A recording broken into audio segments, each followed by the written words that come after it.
Cuckoo, let's go. All right, last unit. All right, it's unit 5 as far as the AP Human Geography College Board is concerned. Congratulate Mr. Hillstrom and I. We have been selected to, not proctor, to grade, to read online. So we're going to be doing that.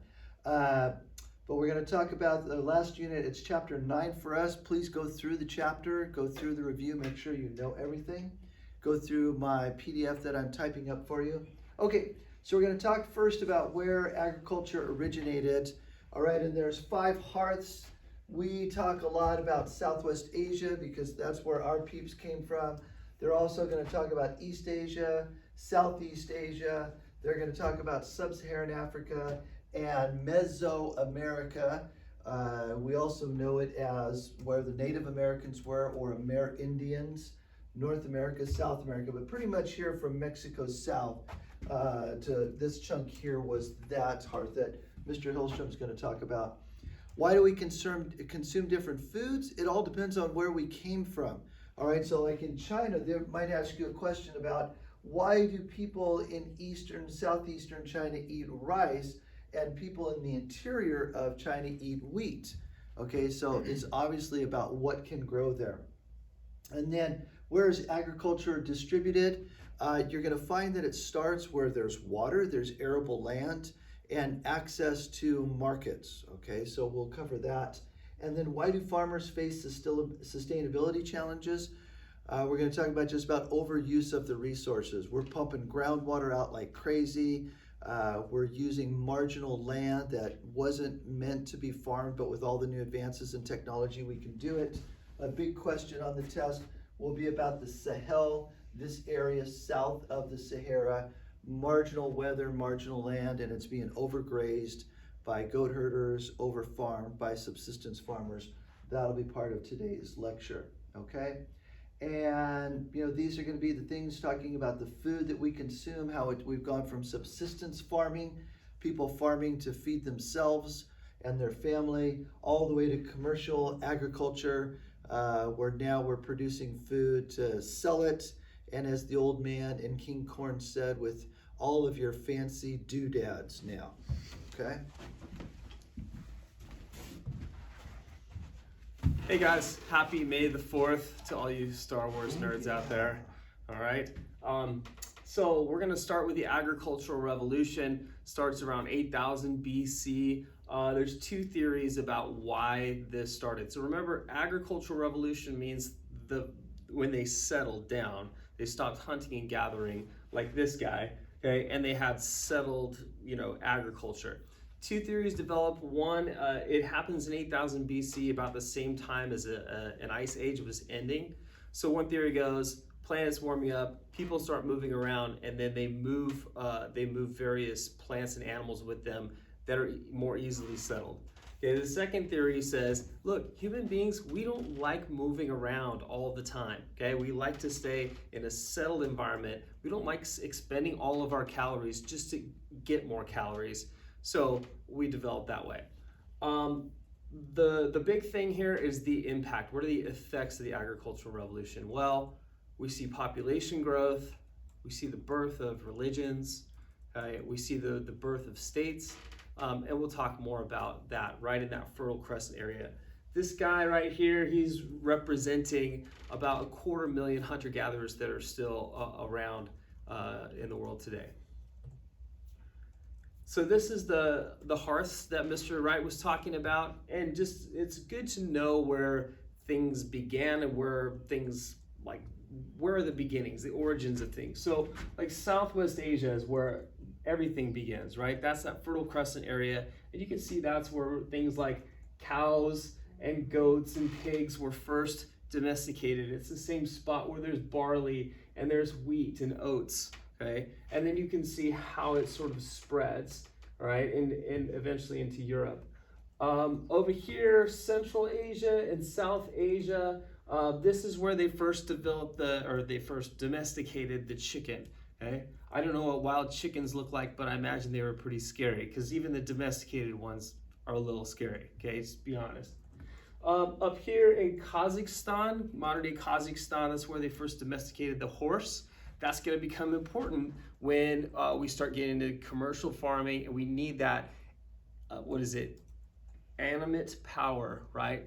To pull the plows and things like that. They're going to help us to grow a lot more food. Over here in East Asia, there's rice. First develops here. Down here in Southeast Asia, coconut, tropical types of food. If you go over here to Africa, you see the yam. Yams were calorie dense, okay? Lots of roots being grown here, taro root and things like that.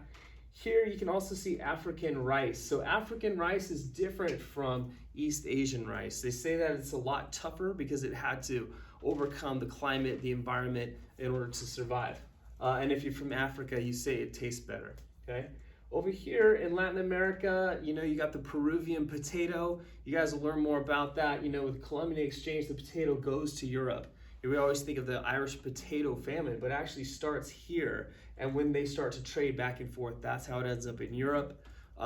Again, calorie rich, calorie dense, and a lot more people live longer in Europe because they have potatoes. Let's see, Mexico gives us beans and cotton, okay? All right, so Mr. Wright told you a little bit about subsistence versus commercial farmers. Most people in the world grow food to live, to eat, just to be able to survive, okay? Some people, other people, level 4 countries, they're growing food to sell. So this lady right here, that is what your great-great-grandmother looked like, okay? And we said, why? Why does she look like that? Why is she so skinny and her face is all drawn in? Well, one, because farming is hard. She has very little. She's just sitting around waiting for the food to grow, right? Or she's pulling out weeds all the time. Okay, she's watering. She's out there tending the crops. She has to work from morning until night. Okay, those of you who live on farms, you know what we're talking about here. It can be very difficult.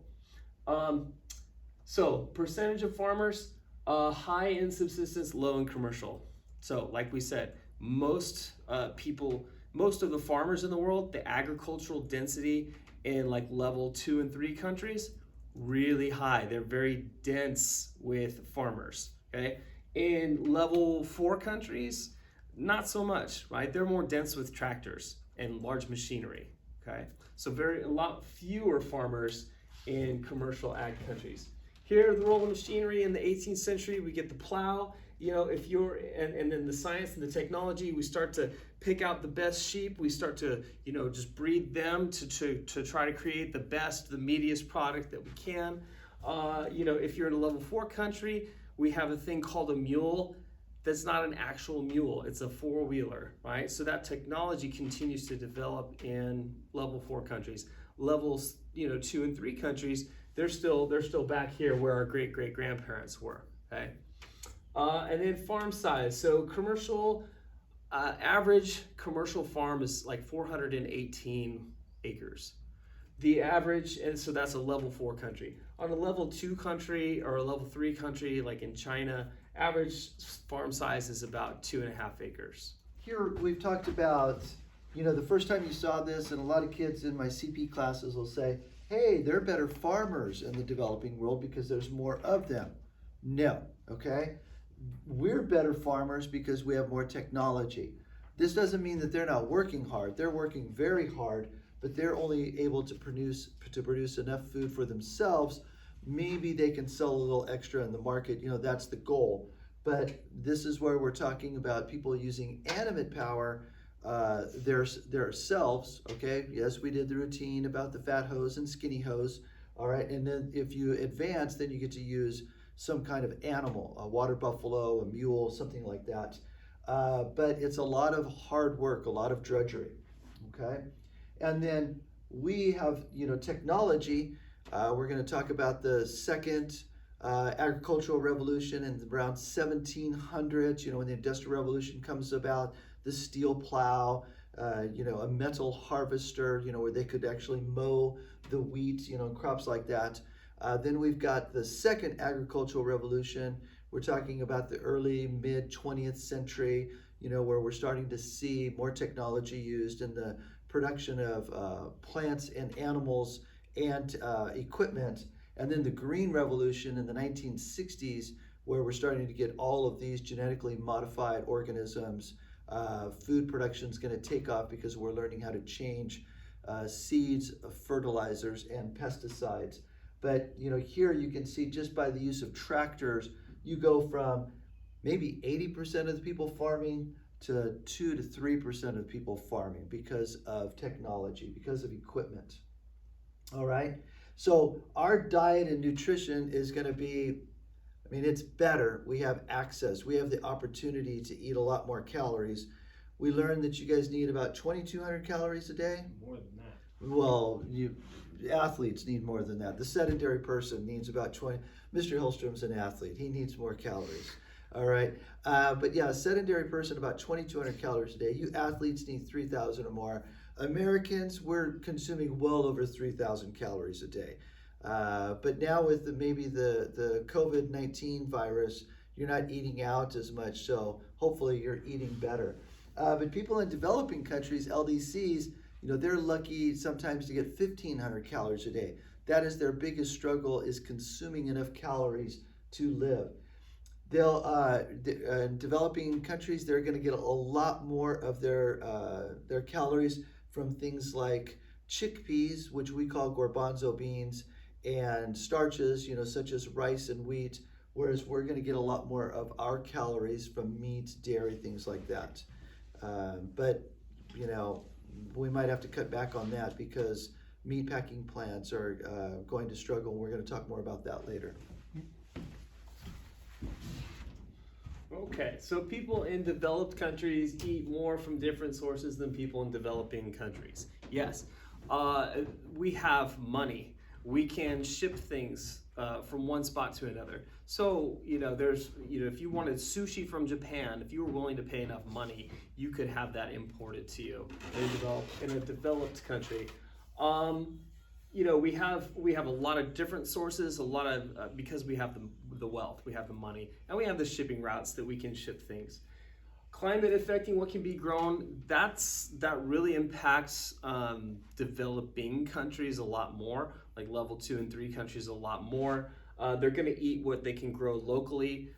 They're not going to have the money to ship it in, to pay for it, nor are they going to have potentially the money to transport that, right? I think I just said the same thing, but okay. They're going to eat what they grow locally, and they're maybe not going to have, for various reasons, enough money to ship in foods from other places.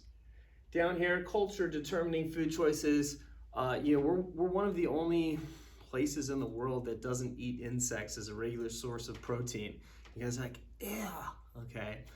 Hey, look, in other places in the world, insects are very large.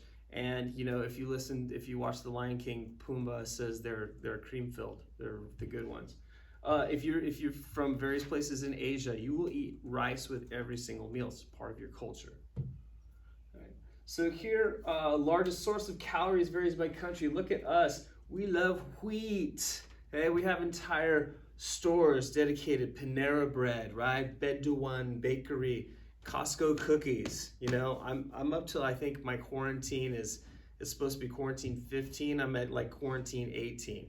Okay, so we like wheat. That's what we eat. Over here in Europe, same kind of thing. You guys are like, well, Mr. Hillstrom, you and Mr. Wright showed us that whole movie about King Corn. Well, corn gets into our diet, but how does it get there? Usually via corn syrup, right? Most corn is grown to feed animals, and a lot of it's used to put into ethanol, gasoline, okay? So it is eaten, true, but most of it is put into ethanol. It's used to feed animals, okay? And then rice, you can see rice grown over here in East and South Asia, also Southeast Asia.